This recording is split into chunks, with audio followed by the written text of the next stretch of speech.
So anytime saya boleh sadaqallahul azim Ini topik yang saya rasa menarik lah untuk coach kongsikan. Sebab tadi coach kata bila coach buat cardio apa semua tu, ingatkan boleh jadi. Rupanya tak. Saya ingat tu lah. Saya ingatkan saya exercise tak berhenti, macam fasted cardio tak pernah tinggal. Fasted cardio tak pernah tinggal. Okay, masa saya hilang tu, workout buat macam basic-basic chin up lah kan. Tak buat bodybuilding lah. Makan tak jaga lah geng kan. Enjoy makan.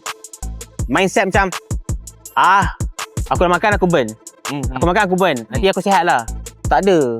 Bila saya pergi buat medical check up 2023 tau, kolesterol saya time bomb maximum. Okay, maksimum. Doktor pun terkejut. Maknanya dalam saya punya salur darah lah, fat dekat organ tu tinggi. Memang So, dah block lah. Dah block lah. So anytime saya boleh sadaqallahul azim kan. So then saya ambil inisiatif buat bodybuilding balik. Of course kita tahu buat bodybuilding ni require disiplin. Makanan kena jaga, tidur kena cukup. Then saya buat. Alhamdulillah cure. So sebenarnya untuk orang awam biasa, kita cardio saja sebenarnya tak cukup. Main biasa-biasa saja tak cukup.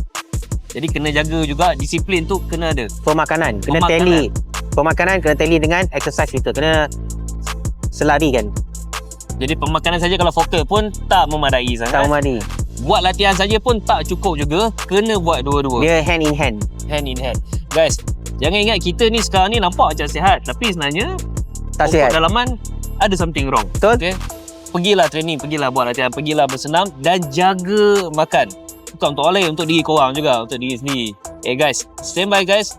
Nanti Coach Sam dia akan kongsikan juga tips tentang pemakanan sedikit. Stay tune next video.